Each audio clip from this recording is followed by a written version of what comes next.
A maçonaria é uma organização que há séculos vem levantando a curiosidade da população em geral. Esse grupo, que é bastante reservado, já foi acusado de tentar dominar o mundo. Ou quem sabe ainda domina. Muitas são as teorias e especulações que existem sobre os maçons e suas práticas. O que é natural, né, gente? Qualquer grupo que se reúne em segredo por tanto tempo vai levantar a curiosidade e olhares alheios. Por essas e outras, vira e mexe, a gente encontra algum ex-maçom que decidiu falar o que sabia por aí. Foi exatamente pensando nisso que nós, aqui do Fatos Desconhecidos, compilamos e trouxemos especialmente para vocês hoje quais são os 6 segredos revelados sobre a maçonaria. Você também tá tão curioso quanto eu fiquei quando vi esse tema? Então bora lá que o assunto aqui hoje vai ficar polêmico. Eu sou Natasha Mota Dias e sejam mais uma vez muito bem-vindos ao nosso canal.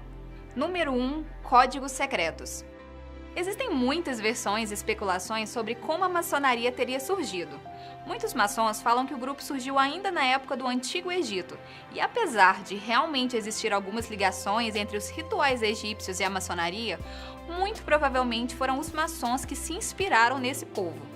A teoria mais aceita para o surgimento dos maçons é que durante a Idade Média, os pedreiros e construtores de castelos e igrejas teriam formado uma ordem, uma aliança para conseguirem valorizar a sua profissão. Os pedreiros da época eram chamados de mason e eram equivalentes a arquitetos e engenheiros hoje em dia, e por isso eram muito respeitados. Mas como o trabalho que eles faziam não era tão fixo, uma vez que sem obras na cidade eles literalmente ficavam desamparados, a tal aliança seria uma maneira de se unir e se proteger. Foi aí que eles passaram a ensinar as suas técnicas de trabalho apenas para pessoas selecionadas. Com o tempo, essas aulas se transformaram em reuniões, onde diversos assuntos eram debatidos. E foi nesse momento que eles passaram a se reunir no que eram chamados de lodges, ou lodges em português. Conforme foram se consolidando, os maçons queriam proteger seus membros e, claro, seu mercado interno, criando monopólios. Por isso, eles desenvolveram seus primeiros códigos secretos para conseguirem se identificar independentemente da situação.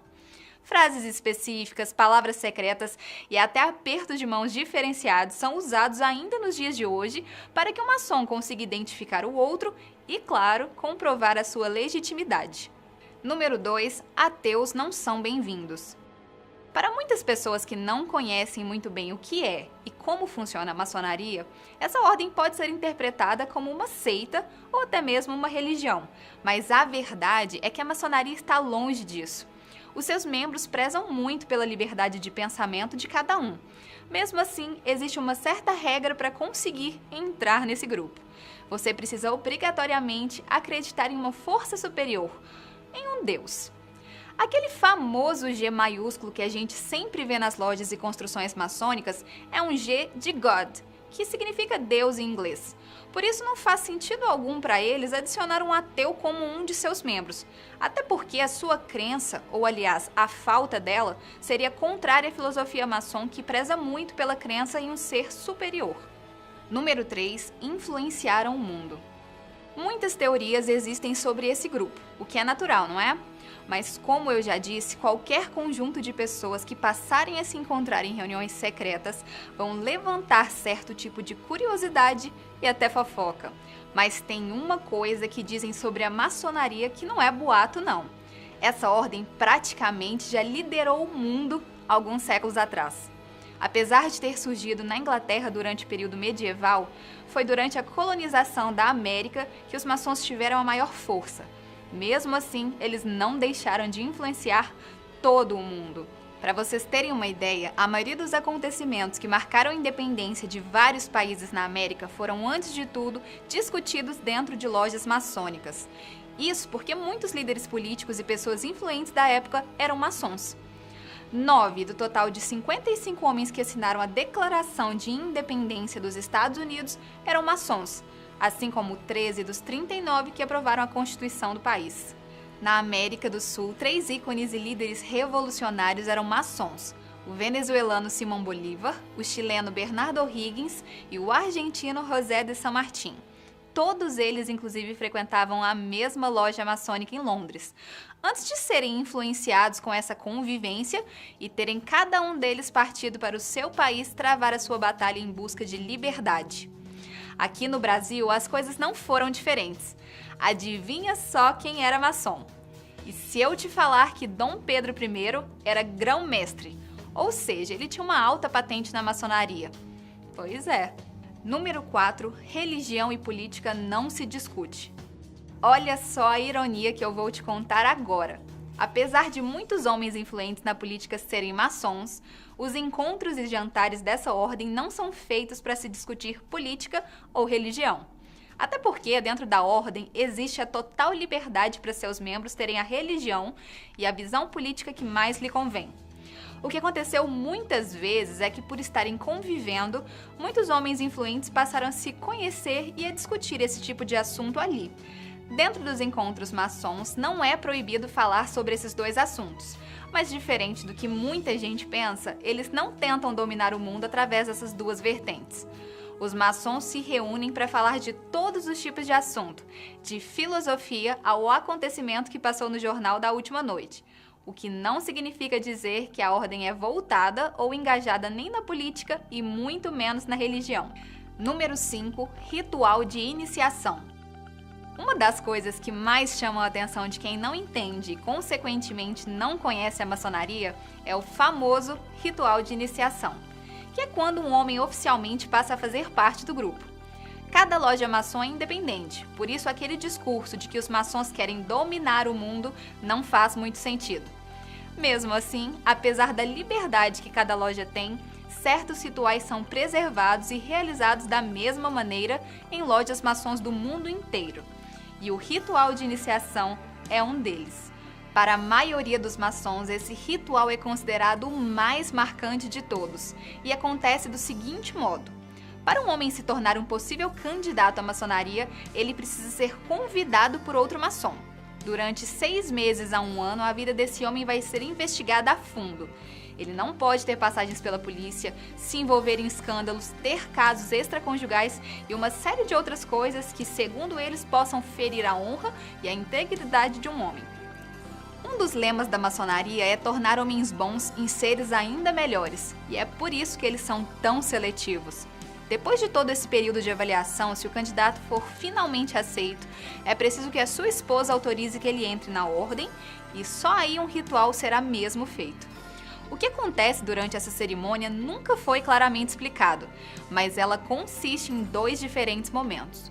No primeiro deles, todos os homens da loja devem depositar uma bolinha branca em uma urna, caso aprovem o ingresso do candidato na maçonaria. Quem for contra, coloca em sigilo uma bolinha da cor preta na urna. O ritual só terá continuidade caso toda a urna esteja recheada com bolinhas brancas, ou seja, o candidato precisa ser aceito com unanimidade na loja. Todo maçom iniciante também precisa jurar sob a ameaça de ter sua garganta cortada, a sua língua arrancada e seu corpo enterrado na maré baixa, que ele jamais irá revelar os segredos da ordem. Agora sim deu para entender que rola uma certa pressão, não é mesmo? Número 6. Irmãos que protegem irmãos. A maçonaria é encarada pelos seus membros literalmente como uma irmandade. E é por esse motivo, por exemplo, que todos os maçons se referem uns aos outros como irmãos. Até porque mulheres não podem participar da ordem.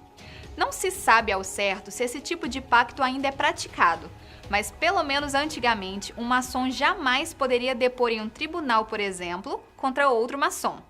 Por isso, se precisassem mentir em um julgamento, eles mentiriam sem nem pestanejar, porque para eles trair um irmão é um pecado muito maior do que contar uma mentira, mesmo que ela seja muito grave. Além desse acordo de proteção, existem vários outros hábitos que reforçam essa irmandade. Por exemplo, cada loja maçom pode cobrar uma taxa mensal dos seus integrantes, ou seja, daquelas pessoas que se reúnem ali semanalmente para manter um fundo que é criado pelos mesmos. Esse fundo pode ser solicitado por qualquer membro da loja que esteja passando por algum tipo de aperto, do mesmo jeito que as viúvas de maçons também recebem da loja do seu marido uma espécie de aposentadoria. O valor cobrado por mês pode variar muito de loja para loja, mas no estado de São Paulo mesmo é cobrado em torno de R$ 150 de cada membro. Além disso, como vocês já devem imaginar, os maçons são, de modo geral, homens influentes, com cargos de prestígio, e as reuniões semanais acabam se tornando um incrível encontro de network. Uma boa oportunidade para se fazer contatos. Segundo o depoimento de um grão-mestre, um homem de alta patente na maçonaria, nas eleições de 2009 para prefeitos e vereadores no estado de São Paulo, a maçonaria fez uma campanha interna dentro de suas lojas para que certos candidatos maçons fossem eleitos. Para eles é sempre interessante ter um irmão com cargos como esses. Segundo esse mesmo grão-mestre, nas eleições daquele ano eles conseguiram eleger 13 prefeitos e 54 vereadores no estado. Pelo visto, é um por todos e, aparentemente, todos por um. Existem muitas vantagens em ser um maçom, concordam? Mas e você aí de casa, já conhecia esses segredos da maçonaria? Conta isso e muito mais aqui pra gente pelos comentários. Eu tô indo nessa, mas eu espero vocês no próximo vídeo. Tchau!